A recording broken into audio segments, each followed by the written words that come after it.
to LeBron saying, "Yo, please win a game so I can talk good about you," and he just replied, "Sorry," and that's it. Like, no. Sorry. Yeah, that's not really positive. Yeah. That's not really on a positive note. By the way, at least they can play to their strengths. That's always something good. So far as well, when they were drafting, they were picking heroes that are good for their players.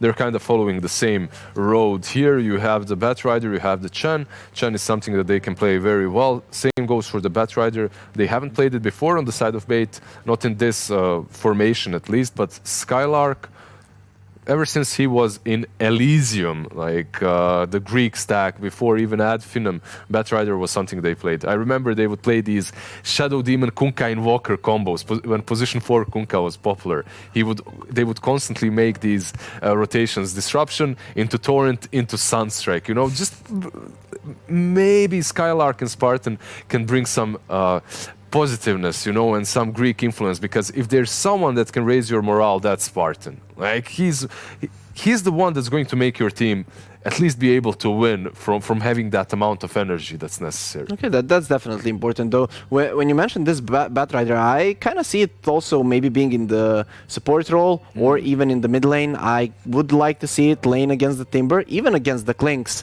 It looks pretty good. So I'm not sure that we're going to be seeing it on the offlane. I think it's still a flex pick quite a lot. By the way, Chen first picked and then instantly Timber and Clinks. And that Clinks, right now, you don't care. You can devour his creep. You need what level? I mean, you need only your levels. You as long as you like exactly as long as you're leveling that pack, because Chen also needs levels in his spell to take bigger creeps. So it's not about that wait until 6. Yeah, you don't have to wait. You can always be able to eat one of his creeps that he's moving around. And Clinks, yesterday we saw it. I really think this hero is on a rise. It's going to be very strong. I played it in a couple of pubs as well. The amount of damage that you dish out early on, the -2 armor on that pack, level 1, it's just...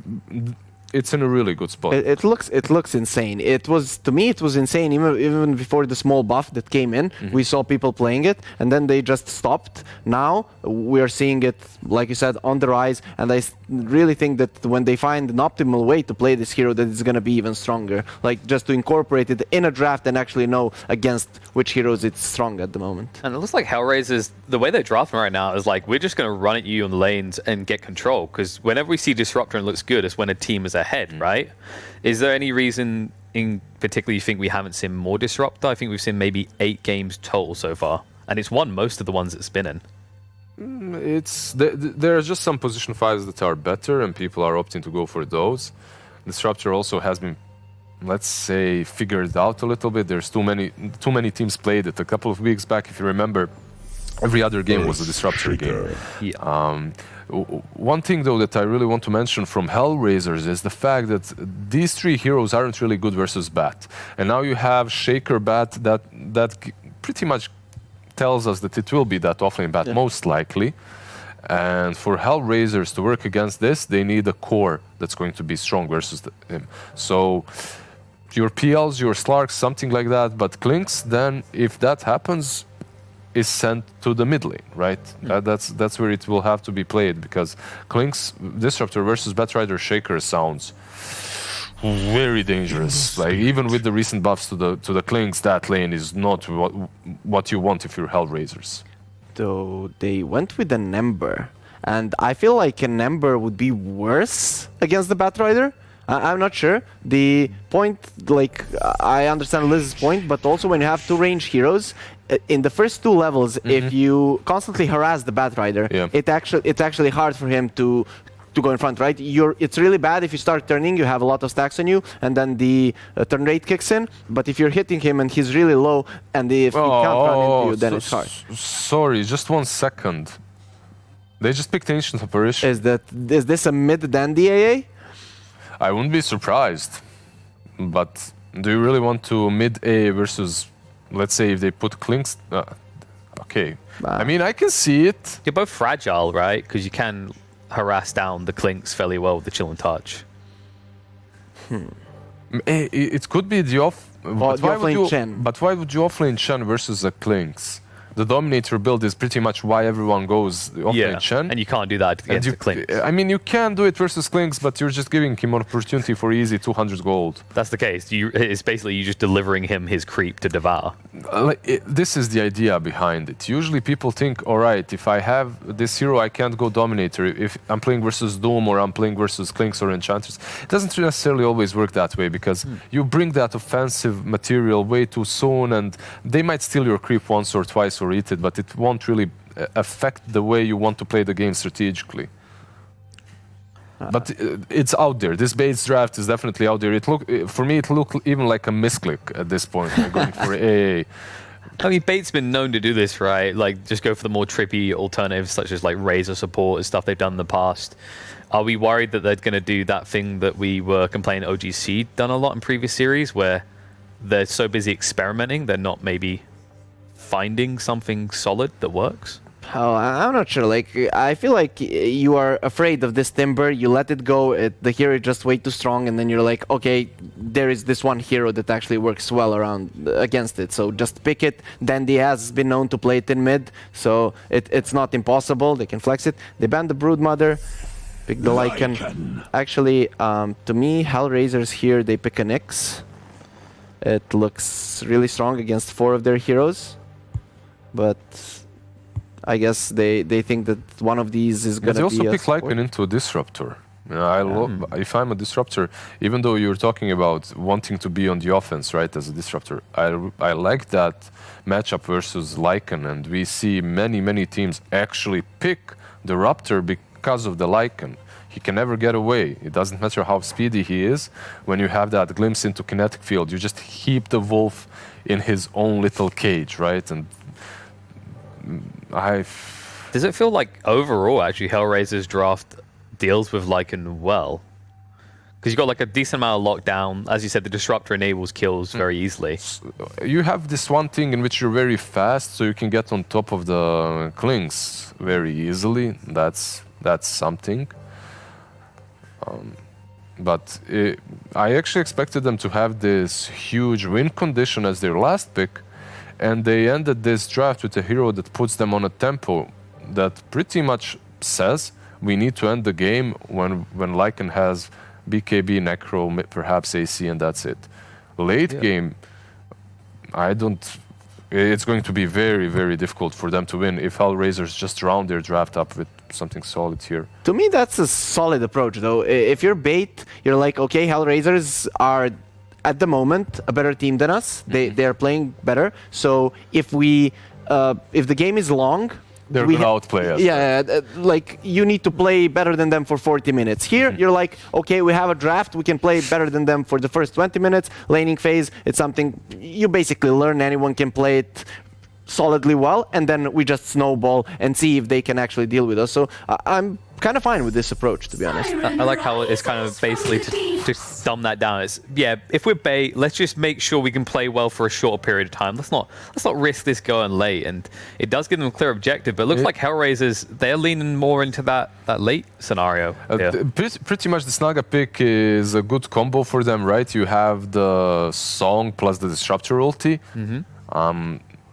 But then again, now HellRaisers draft is also wonky because one of these heroes is going to have to be your position 4, right? Is it going to be the Ember? Is it going to be the Klinks? Is it going to be the Naga? That's the question, right? Both of these drafts are out there a little bit. They're bringing in something new, something a little bit different. Ember has been played as 4 before.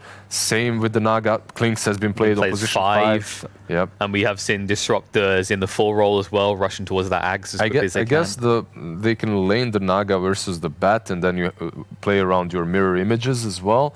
But it's not that great. It's a long cooldown. The cooldown is pretty bad. If there's a game that's Bait's gonna win, to me, it's this one, right? This is the one. I think this is the one, right? I'm not sure if they can win against HellRaisers, but if there's a game that will go for Bait, this is the one. They have ways to really end the game. They synergize well. They counter the enemy heroes. Like they have Shaker for Naga. They have Push with Chen and Lycan, and they counter the Timber. If there's a game they can win, this is one. Though I still kind of believe that HellRaisers are the better. That's the worst thing, we lost all our confidence coincidence, In Bait. sadly, in Dandy and Bait. Because this draft from Bait, even though it has only one win condition and it looks kind of awkward with the Ancient Apparition 4th pick, it still looks like it has that early push potential. It has a lot of catch for the Ember, Naga, and Klinks. It pretty much can solve with the Timber in the laning stage, and later on you have the Ancient Apparition. Everything he said is spot on, but sadly everything he said is spot on. We just don't believe in Bait strongly enough. I'm gonna go for Bait. Okay, there we go. I miss all the CIS predictions anyway. I'm gonna go for my friend Okay, LeBron. so anyways. now you're actually cursing. That's not helping them at all, Nicola. Well, hopefully our commentators have some helpful things to say. Hopefully Bait can actually turn this around, because it's looking a bit grim for them right now. We've got Sunsfan and Syndra on the line. Please tell me you see a shining light at the end of the tunnel for Bait. Cinderin? Yeah. Are you hoping for me to see the shining light? Please, See the please. light, Sind. Do they go away from the light or towards the light, more importantly? I mean, I think the panel had a lot of good points about what the strengths of the Bait lineup is, but there's a couple of really surprising things happening in this draft. It's Skylark playing Chen position 3, LeBron is playing position 4 Shaker, and it's a 5 bat from Spartan. So they're definitely switching things up a bit here. Whenever you see Batrider and Skarlux in the game, you just kind of assume by default that he's going to play it. But they picked Chen, and then they were like, oh, wait, only LeBron plays Chen, but he's playing position 4 now, so what are we going to do? I don't know. Not sure what happened here, but yeah. The Klinks is 4, so he will be looking What for Chen, about probably. the old school Dendy AA mid? Do you like that pick? I don't think it has enough merit. Like, it's good against Timber, and that's kind of it, right? Like, what else does it really offer here? I have no idea. The last time, I mean, I guess I've seen it a couple times in Dota 2, but it's a Dota 1 kind of memory. It's an ancient thing, you know? Yeah. Like back in the day, you would mid Bane, you would mid Lion, Lich, and AA. And actually Shadow Demon started out as a mid hero. But I'm not sure. I mean, it owns Timber Saw like later in the game, I suppose, because you get the fast levels. So I do like that. Curious about the lane matchup. I feel like on paper, Ember does okay here. As soon as he's level 3 and gets 2 in Flame Guard, you can't break it with Chilling Touch. So every time he puts it on, then he has to Chilling Touch and Cold Feet. And even that, Kasani can maybe outlast or outrun anyway. He can dodge the snap with Sleight of Fist. There's plenty of plays for Ember in that mid lane.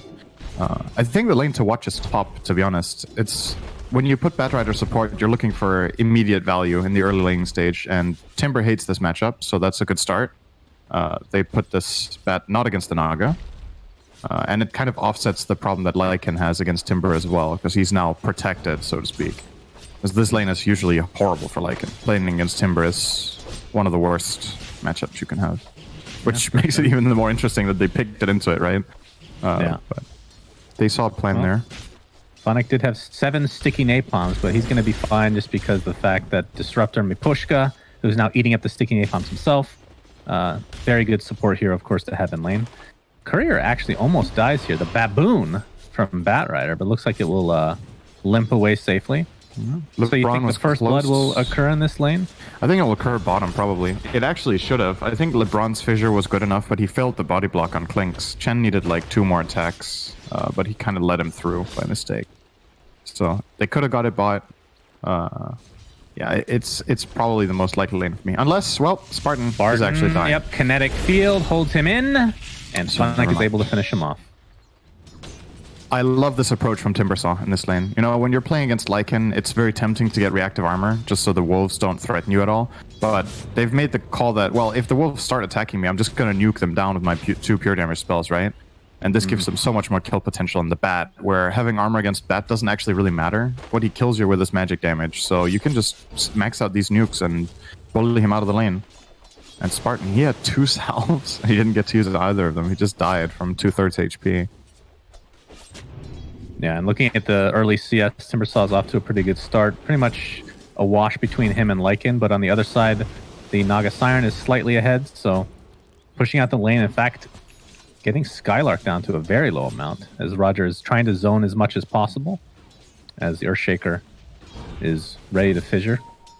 But Oh, we might see a kill here on Skylark. A lot of damage being applied by Roger and his arrows, but not wanting to go any further because of the fissure potential. But talking about AAs, he's going to get off a cold feet, and it will not proc. What the hell do you buy on this hero? Like, is there anything special? Like, do you go Ags at some point? That I don't know. I haven't really seen too much of the right click type AA, but it does have potential in theory. I think if you look at the strategy that they're playing, they want to win in the mid game, right? So you probably buy some sort of utility. You could buy Greaves or Pipe or something, some sort of aura timing where your whole lineup comes together. I think the most successful mid AA I've seen has been No One in, I want to say, like a month or two ago. VP played as part of a 5-man strat, and he rushed Greaves, I think. There may be a place for Necro Book. I'm not 100% sure if Necro AA is a thing. Have you seen the Ags, the newer Ags? With the I think I've had it being a myself. constant It's kind of meh most of the time. But if you're core, maybe it works. Like you maybe get enough. That's what I'm thinking. Like when it comes to the Aghanims being changed, obviously the old one was very, very powerful with Ice Blast and whatnot. But if you're playing at core, Ags makes a lot of sense, I feel like. Because then you actually can scale a little bit better into the late game. But it's still about, does AA get to just stand and deliver in fights? You have no mobility.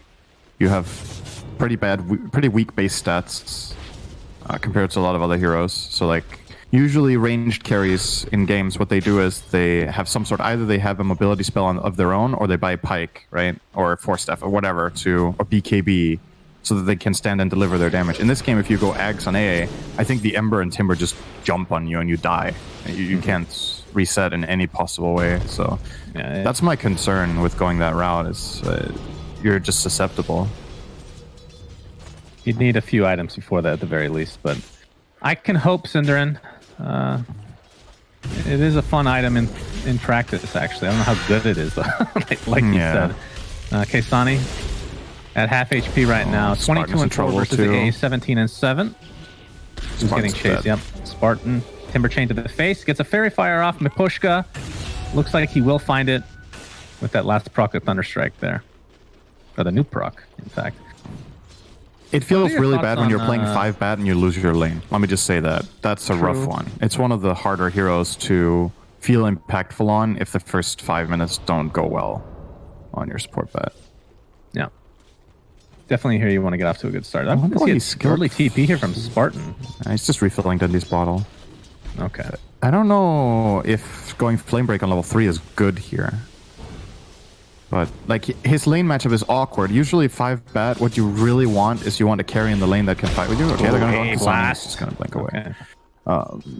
So if you're playing 5-bat, I've actually played this a fair bit myself. I love the hero. And I think part of the strength of it is that it can play multiple roles. But if you're babysitting a hero that offers you nothing in return in terms of fighting, right? You want to play aggressive and then look for kills or bully the enemies out. He's on an island in this game. Lycan can't help him at all. So he's kind of 1v2 against Timber Disruptor in terms of aggression. And it just doesn't really work that well.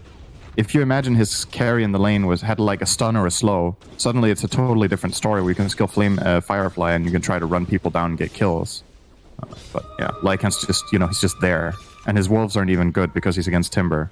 So it's tough. He is technically there. LeBron has TP to support in this top lane. AA Blast coming in. It doesn't look like it's going to connect on anybody, though. So that might just end this rotation from LeBron, as Funnick looks to be super okay at the current point in time. But yeah, you're right. The Bat Rider does feel a little bit awkward here. I mean, what do you think was going through in terms of the draft? Do you think AA was actually the plan all along? Like these specific roles? You mentioned the Chen. Was it did it feel like one of those times where you're kind of panicking in the draft a bit to figure out the roles of each respective player? I don't know. Like this Timber was first phased, so they had plenty of time to prepare, right? I think Dendy just loves this mid AA and wants to make it work. So I don't think that's too surprising. The Bat Rider they may have picked originally as a flex pick, and then they just identified, okay, the matchup against Naga is not that great. We could just put it on support and ensure it gets against the Timber, which is fine. But then the Lycan last pick is really the problem, right? This is a good fissure from LeBron. Yeah, terrific dust to start off, but Funnick will be here. Roger He's actually going to Looks live. like the dust is about to dissipate, in fact. So Spartan might be finding his way never to the mind. grave yet again. Timberchain comes in, but a beautiful Chen ult keeping him alive. So Clinks did fall eventually, and the Chakram will not be enough to finish off Spartan, as he's going to health salve up. Funnick, not a whole lot of mana to speak of, but the Soul Ring is coming back. Excalibur pops his ult. A baby Timberchain, if you want to call it that, but a huge Q overall from Funnick. But at the end of the day, 5 sticky napalms. They're finally able to get this really tanky Timbersaw. Yeah. Yeah. 2 kills. Big rotation from them, but even if this turns out to be like a draw or whatever, just getting the ball rolling, you shouldn't underestimate how much that matters, especially if you're a team that's struggling in general. Just finding some sort of success in the games so that you keep the momentum and get something done is really important. And yeah, good Ice Blast from Dendi clipping the Clinks, got them the first kill. And then Lycan reached level 6 and could pop a Shapeshift. So A little update on the CS, I suppose. Nagasine 65-7, Lycan 41-7. Quite the discrepancy overall. I mean, it shouldn't be too surprising considering the lane setup that we saw. And the fact that Batrider ended up feeding away a couple kills there to open things up for Timbersaw. But in terms of comeback potential for Lycan, what are your thoughts on this hero if you're a little bit behind? I think it's okay to be a little bit behind as long as you really use your first timing. And for Lycan, that's usually when you either hit Necrobook or Dom. He's going Necrobook first. So now when Shapeshift is ready, I would love to see him make an aggressive rotation that results in probably the bottom tower. The way you try to set this up is by having the Batrider face the Timber and put pressure on him in one lane, and then you can make the move in the other lane. I think Batrider has to get experience in this game. I don't think running around and playing him as a true 5 is going to work very well. Like, Chen needs to yield, give some space to Bat, just go jungle or whatever, and then when you want to push, you send Chen there. But I'm not too happy with their map split right now, right? It's 10 minutes in, your Bat's level 4, and your Shaker's level 3. That's rough. Well, the 10-minute mark is upon us, my friend. So some experience will be coming their way. Thanks. Yeah, it's usually a mark of trouble when you reach minute 10 and both heroes need the tome, right? You usually want one support to really need it, but like you look at the Radiant side, right? Disruptor level 6. He doesn't need the tome, so the tome can go to Clinks and he can get level 6. On the Dire, you need to pick your poison. Do you want a Batrider that doesn't have Lasso? Do you want a Shaker that doesn't have Echo? Ideally, you split the map in a way such that when you hit this timing, one of them is either 6 or close to 6, or doesn't need 6. Batrider right now, he will take the book. Smoke right now. Yeah, it's going to be LeBron, level 4. Obviously not the main target they would have liked to find. They actually just passed by Lycan in the jungle. But, you know, they'll take the free kill. And actually a counter smoke here from Bait. Spartan now level 6. I believe he's the one that had the tome, right? I would assume. Considering Earthshaker is level 4. So Lasso is available. A Blast is coming in. Kinetic Field nicely played here to block everybody off, but Pushka still might find his way to the grave as Excalibur. Okay. We'll find it with the Wolves. And he is working on Necro 2, about to finish that. It's just not good enough. Like, Shapeshift and Necrobook pop to kill the position 5, while there's a Naga free farming and a midwave that's pushing into your tower. This is not a high impact play. You have to look for something bigger on the enemy side of the map to gain space. You have a level 8 Chen with a Dom creep. He really wants to push. Play around him. He's the strength of your lineup right now. Skylark should not be on an island down here getting killed off, but they're not really using the hero to his strength at all. He's actually gonna maybe die here.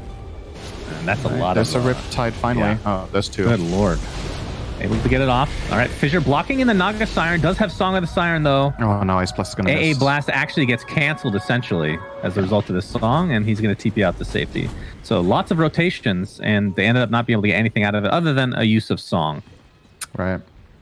And now Bait is bottom, right? But now the Chen is gone, and your Lycan doesn't have Shapeshift. So this push can possibly be repelled by Timber, or they can just make their own move. Lycan, snared up. He's actually just going to TP out in the face of danger. And we'll be able to do so. Surprised Kazani didn't save his chains there. They just went in and committed. Lycan at this point in the time doesn't have boots, so you can kind of just run him down with Timber and Ember. Funnick TP's bot lane to try to take out as many creeps as he can, but still 4 remain. AA Blast will connect. I think he's bit off a little bit too much, as he will likely die here and shatter to Dendi. So despite this kind of being orchestrated from Bait, having so many heroes in this bot lane, this fight will continue, though. Static Storm upon 2. Looks like they'll find the trade in the Dendi mid AA. And now LeBron gets off the enchant totem, getting a little bit low on HP. Do they have enough to follow this up with? Finally, a lasso is used into an enchant totem, and they do get the kill on Ember Spirit. So with that, a 2-for-1 trade for bait. As Pushka might find his way as well. Echo Slam is used mostly for the stun, if nothing else. Spartan trying to get as much slows as possible, and it looks like they will finally get this 3rd kill. Takes a while, but they find the tier 1 tower as well. So that was overall a pretty good fight for bait. Oh, Roger is thinking about going on LeBron here, but he needs backup. Nobody's there. Oh yeah. Yeah. That's some of the good stuff, right? It still feels like it was a bit... The pacing of it's a little bit slow, and we have to remember there's a Naga free farm the other side of the map, but it's some of the right idea here.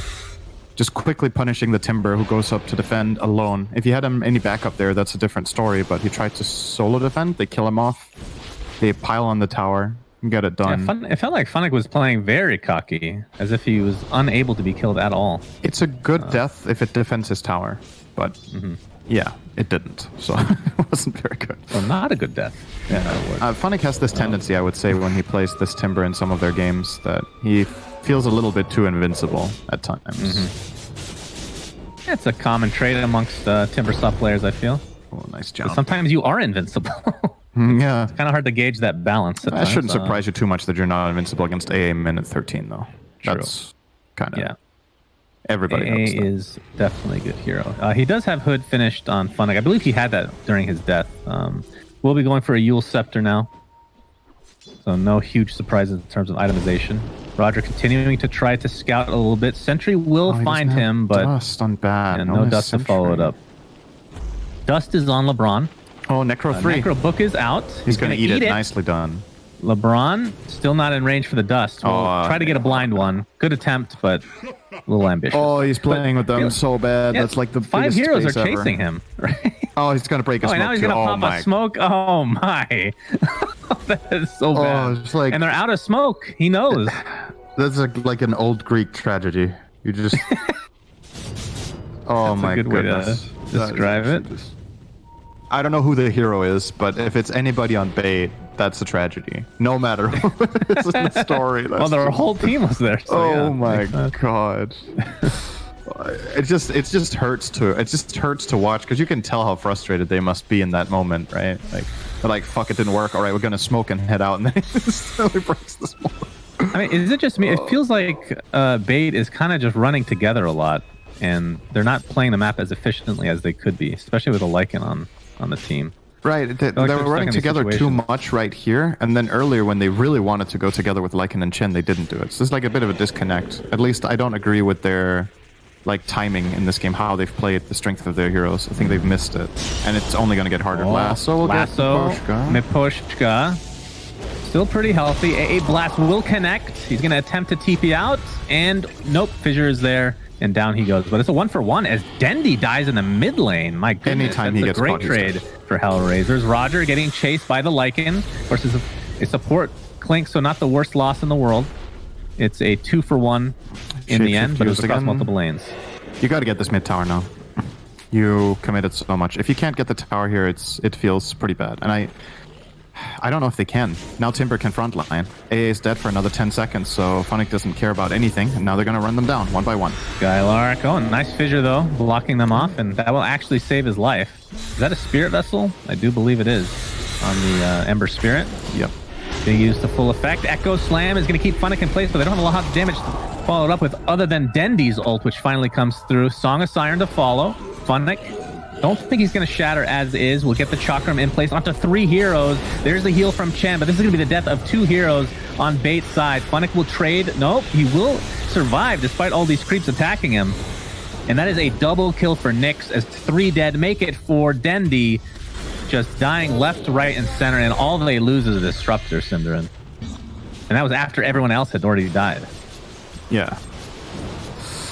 Oof. It's just, you're seeing the weakness of the AA, right? In these fights. Like, Dendi he needs a wall in front of him. I think for AA to feel impactful in fights, you need to be the initiator. You need lasso, you need shaker, stun into shapeshift, and then AA can ulti, stand in the back, and deliver some damage. But every time he gets even the slightest bit out of position, he just dies. They catch him with Ember, he's killed. Now he has a Yule, so he can delay his death a little bit, but it just feels like he's going to fall down and die again. He's going to be a little bit greedy, trying to kill that tomato the whole time, but doesn't matter. Dust is wasted again. They really need Spartan Blinker, and I know he's support, but it feels like they have no catch. Like Lycan can chase people down. I mean, Earthshaker as well, I guess. Either one. He's closer to the Blink, of course. It just feels like everyone just runs away. Clinks is just getting dusted and still living. That can't happen. And in fact, Roger is going towards the death zone now, so... Yeah. That's a bit of a greedy build on a 4 Clinks, but at the same time, I mean, he has so much freedom in this game. There's tons of damage on Naga and Ember, so I feel like Clinks could consider some team utility of some sort. Pretty damn good 4-staff game, for example. But this way, obviously, the damage will keep coming in. LeBron rooted in place. Gonna take a lot of right clicks, and he gets taken out very quickly. Lycan pops the ult. And see if they can actually get a kill out of this. Funnick will be fine. Song of the Siren catches 2. Chakram was just used, so it's going to be on cooldown a little bit longer. Not able to combo this up as they would like, but Static Storm is there. Not able to hold him in place with the kinetic field. Skylark will go down to the right clicks eventually. So 2 dead. Dendi again does get his Ice Blast off, but to little to no avail. So 3 for nothing again, as HellRaisers just winning basically every single engagement. Every single trade this game has felt pretty positive. As they have a 10k. I don't think they have lost a fight. Even the fight where they got lost 2-0 on kills, they still got more gold out of the map at the same time. There hasn't like been a sequence where you're like, okay, bait gained ground in the game there. It doesn't, at least it didn't feel like that to me at any point, that there was that moment where like, okay, now the timing's going to kick in. I think you're already in kind of YOLO territory where you need to pop all your stuff, run at them, and hope for the best. Like, if you're just going to keep playing as you have so far, it's not good enough. You need to initiate a fight where everything is ready and you get the jump.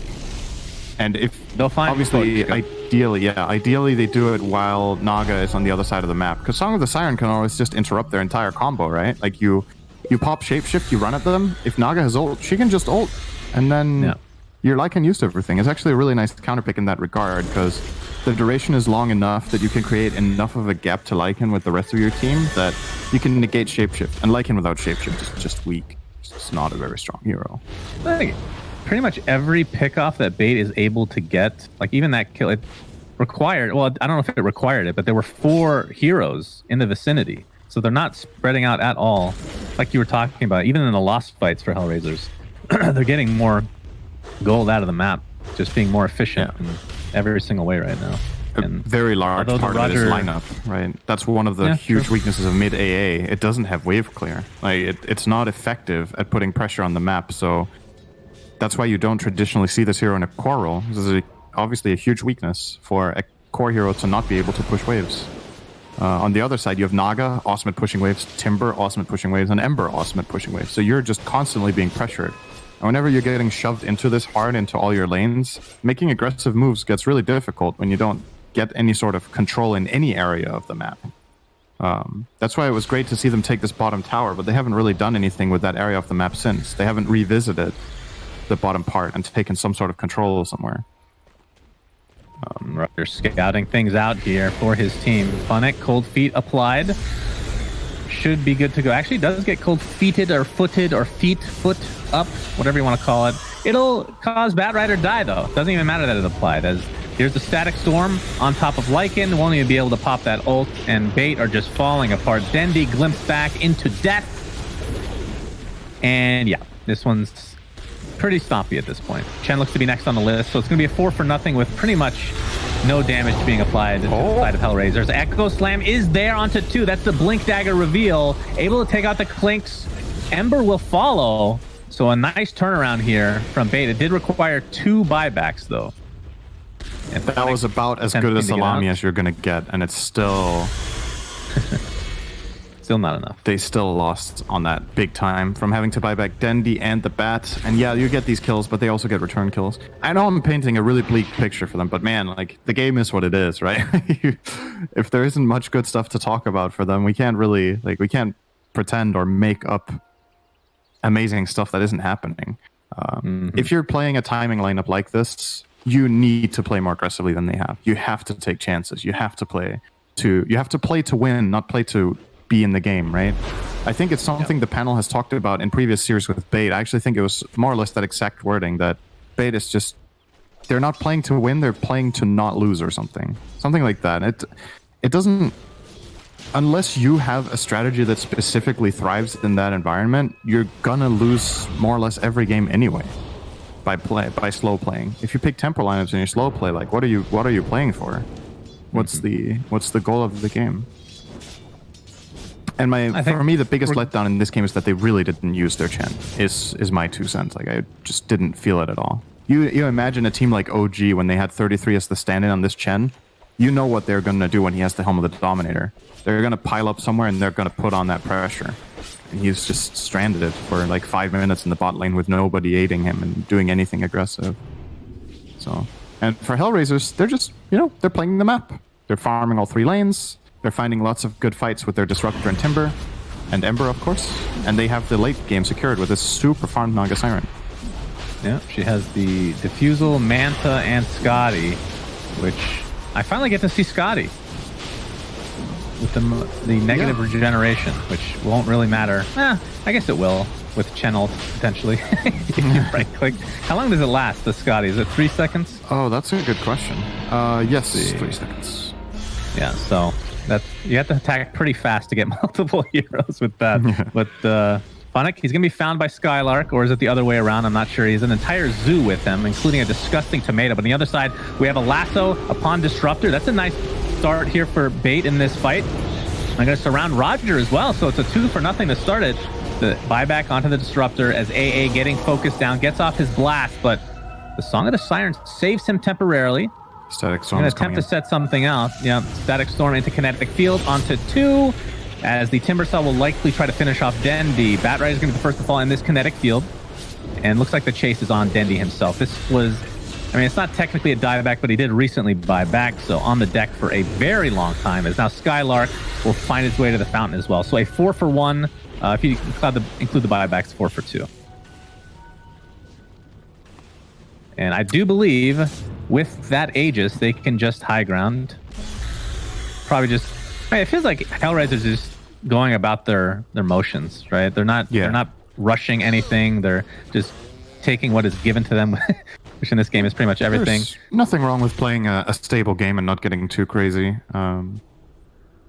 Good things can be said about, just pushing and trying to end the game to show like dominance or showing that you have a really good understanding of how strong you are. But at the same time, if you know that every minute is a bigger win for you, there's nothing wrong with playing it stable.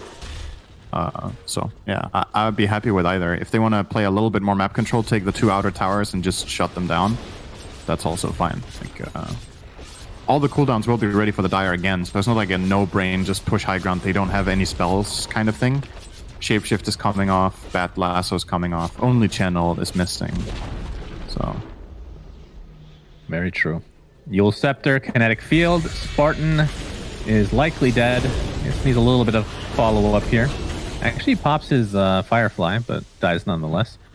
So 40 seconds without your Batrider, but of course he still doesn't have any sort of initiation itemization. His Song of Siren onto 2. This could be a huge Kinetic Field, Static Storm, and it is, and this will end the game. As Bait's position 1 and 2 will swiftly fall, and now the racks will follow suit. But is the AA position 2? That's the question. True. Here. Now it gets philosophical. Yeah, that's a good point. I mean, I guess it depends on your definition of position too. Like the way that I look at it, Cinder, and I know this might not be aligned with the pros. If you start in the mid lane as a solo, you are position 2 regardless if you have the worst farm in the game. But I know that's a little bit off. Echo Slam into the GG. LeBron Dota loses the game. That's the hell. You made it sound like it's his fault.